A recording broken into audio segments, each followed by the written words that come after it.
Tuniscia O, and welcome to Tea with Tuniscia O. I got Senor in the building. Hey. Hey guys, so today we're going to talk about one for all and all for one. Blended families, this is critical.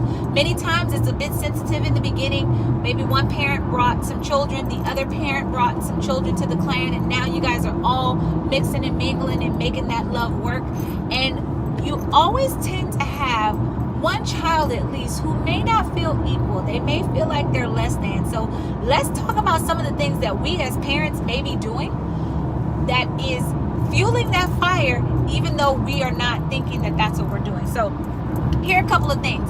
You have an outing. Maybe you happen to go out with your biological children and you go out for a day and you get some food to eat, you hang out, and you come home and there's nothing to eat for the kids. Maybe the other child stayed back with dad or mom, whoever stayed home. You didn't buy them anything. You're like, we already ate. There's food here. Well, that's not cool, because now the kids will be like, I ate out, you didn't. You know, those are those little snarky things that kids do to each other to make one feel like they're one-upping one, or making the other one feel bad about what they do or do not have. For me, in our house, we always buy food. If I'm out to eat, I'm getting some for everybody, period. If I'm out, my husband's gonna come home at some point and he needs to eat when he gets there. So if I'm out, I'm getting him something. And even for the kids, that's just what we do. I don't leave anybody out, and then we're gonna avoid that conversation. How about outings? You say, oh, I'm gonna take the kids to, I'm just gonna say Disneyland, but maybe it's skating, maybe it's something else. And in those cases, you'll say, I'm not taking your child with me. This is one person speaking to the other parent. That father or mother won't even pay child support. Your parents didn't give me enough money to pay for you. You don't get to go. Pause. Like, time out, flagrant foul, flag on the play, all of that. That is unacceptable. You know, I was sitting here talking to my husband about this, and he was in shock because he's never heard of people behaving that way. Clearly, because we don't do that in our house. But this is a common thing, you guys. We are penalizing children. Actually, I'm going to not even say we, you, because we don't do that.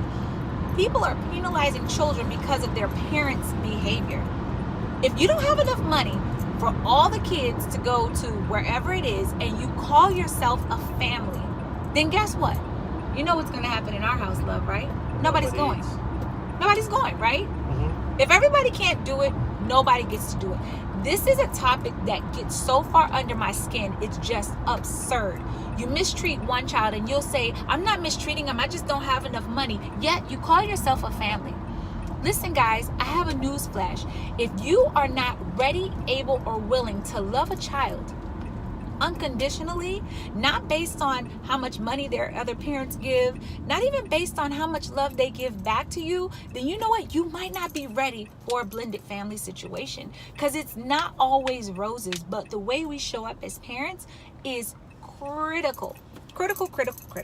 So I remember when our baby boy was younger, you probably remember this, there were always these little negative seeds that were planted in his head. Oh, I treat the older two kids better than I treat the younger ones, and we buy more for them than them. But you know what, guys? Because of our consistency, because of my consistency, the way I did things and the way my husband did things, guess what? When those negative seeds came, you know what? As young as Ike was, he was smart enough and had enough know-it-all within himself to say, is know-it-all even a word? It's not even a word. I know he's going to tell me that's not a word. He had enough presence of mind. How about that? Scratch the other word. He had enough presence of mind to say, no, I'm not treated differently. I'm treated the exact same. And you know why he could say that at such a young age is because that was the life he was living. If I go out and buy popsicles, everybody's getting popsicles. We go out for ice cream, I'm bringing ice cream home for whoever is at home. That's just how things work. And maybe one child isn't at home at that time, then I'm gonna say, hey, we'll go tomorrow, or we'll make it up and go another time. And if you make that promise, parents, keep it. Be a man or a woman of your word. We can have a whole topic on being a person of your word. But by golly, all you have at the end of the day is your word and your integrity. And when it comes to kids, they are watching, and therefore we have to keep our word to them. So one for all for one. I'm gonna take it to another level. There was a time in my life when I had gained a significant amount of weight due to some medical issues that I was having that we didn't even know. All I knew was that the scale was going up and the clothes, oh boy, they were not fitting. So I was like, forget it. I'm not buying any more clothes. Do you know what my great husband did? He went out shopping for me. He was like, sweetie, you have to get more clothes. Because you know what? He was not going to go out dressed fly. And my man dresses very nicely and have me looking frumpy. You know those people? You got the wife who's fly and the frumpy husband with the dad pants on. Or, seriously, sweetie, they wear the dad. This is a topic. I don't want to be out with a man with dad jeans on. Ladies, maybe you like your man in dad jeans. Obama does not wear dad jeans. He had dad jeans one time, and the media got on him for that. They were going to get on him for anything. Like, he's fly. Obama can wear whatever he wants. And just because he's an intelligent and was our president, my president, he can do that. Dad jeans is not where it's at for me. I don't know about for y'all. Do what you want. Anyway, he didn't want a frumpy wife. So he went out and went shopping for me. Ladies, how many men do you know that are going to go out and buy that bigger size and be proud of you? I don't know too many, but I tell you what, I love this man that much more for that commitment to me. And once we got all the medical stuff out of the way and I lost weight and went back to my regular self, I'm that much more happy. You know why? Because he was loving me when I was a little fluffy, and he was still loving me when I'm not. Guess what?